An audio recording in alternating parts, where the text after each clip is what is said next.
the downtown pawn shop, Rick knows that time is money. I got a timepiece. Okay. It's probably, I think, one of the first clocks ever made.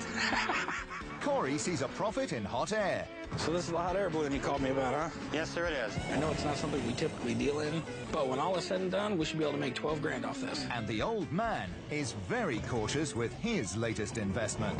I didn't even know a race car could go that slow. Pawn Stars, tonight at 8 on History HD.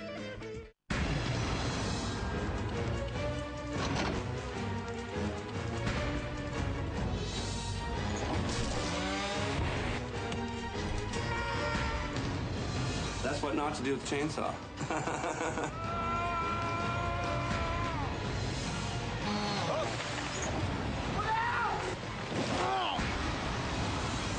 Axemen continues Fridays at 8:55 on History HD.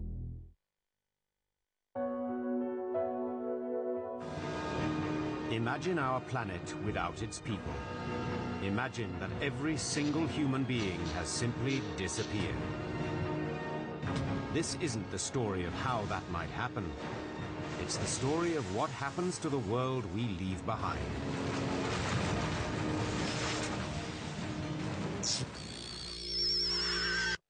"100 years after People.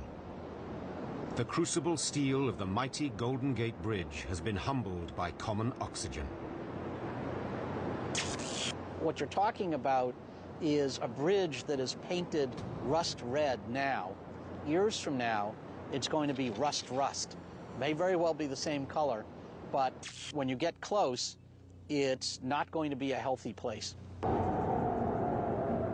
Dense fogs feed the rust, which threatens at the point of highest stress the vertical cables that bear the crushing weight of the deck. The roadway is not designed to support itself. It's really designed to be suspended from these cables. The failure of one cable quickly triggers others around it. Unsupported, the roadway plunges 245 feet into the chill gray waters of the bay.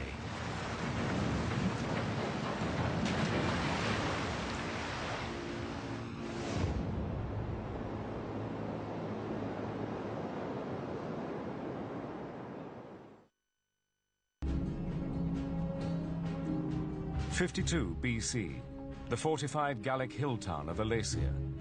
The Roman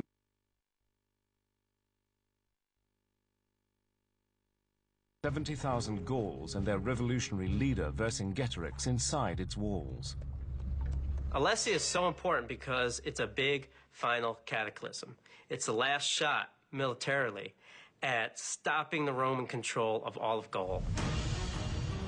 It was well protected, giving the Gauls a strong defensive position.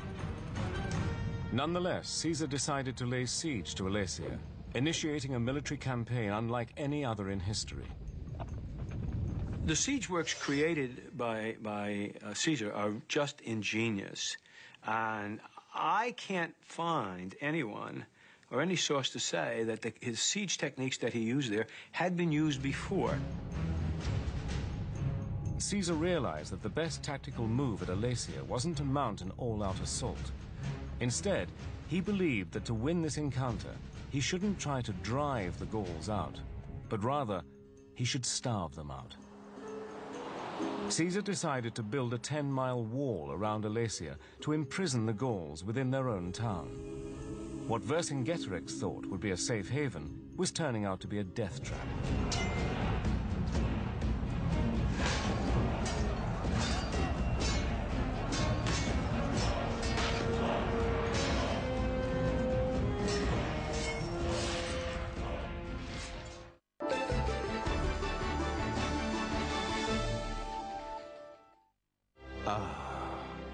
The romance of rail. Forget that. Let's go extreme. Climb aboard the fastest. This is like riding a train on a racetrack. Longest. Ah! Dirtiest. It's really gross. Most dangerous. What could possibly go wrong? Rail experiences in history. This is extreme. The making and breaking. Oh my God. Of extreme trains. Departs tonight at 9:50 on History HD. Let history take you deeper. When things go wrong in the waterways of America, you're looking at marine salvors like us to come in and make things right. But with depth comes danger. Wrecks have sunk, people have died. That was nuts. When you go into the water for the first time, you're entering an unknown. It's extremely dangerous. Dude, it is crazy down there. We lost him. Damn it! Deep Sea Salvage starts Friday at 10:40 on History HD.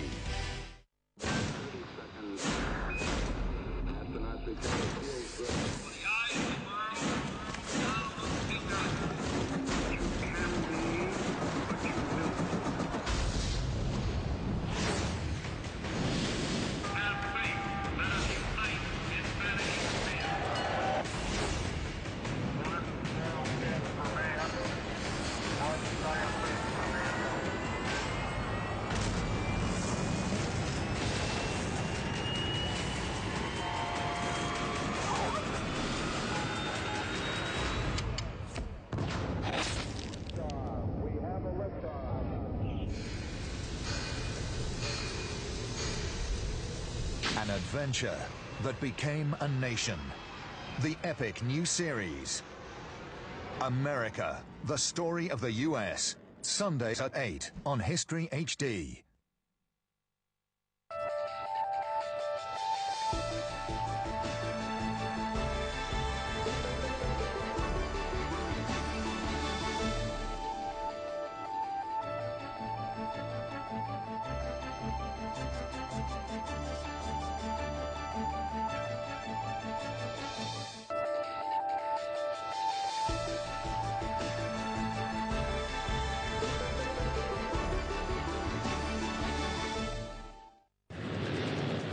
In the last Battle 360, USS Enterprise and her sister ship Hornet faced the firepower of 4 enemy carriers in the bloody Battle of Santa Cruz. And for Hornet, it was the end of the line. Hit by aerial explosives and torpedoes, it was her last stand. Now, the battle-scarred Enterprise was the only battle-ready American carrier left in the Pacific. USS Enterprise. She was a fighting city of steel. She was the most revered and decorated American ship of the Second World War. On this 360-degree battlefield, where threats loomed, on the seas, in the skies, and in the ocean depths, the Enterprise faced her enemies anywhere and everywhere. There was nowhere to run. The war was all around. Battle 360, USS Enterprise, Enterprise versus Japan. Friday, the 13th of November, 1942, 1:48 a.m. Anti-aircraft cruiser USS Atlanta patrolled the dark waters off Guadalcanal in the South Pacific. USS Enterprise had been out of action for 2 weeks, and with all the other carriers in the Pacific down for the count, these smaller ships had to face the enemy alone. Atlanta had sent her share of Japanese planes to the ocean's bottom, but this night she was stalking Imperial warships, one of 13 American vessels on the prowl for an enemy force of destroyers, battleships and cruisers. 2 massive naval groups were about to collide in a terrific clash of steel. But the crew of Atlanta didn't realize that they were already locked in the crosshairs of the enemy.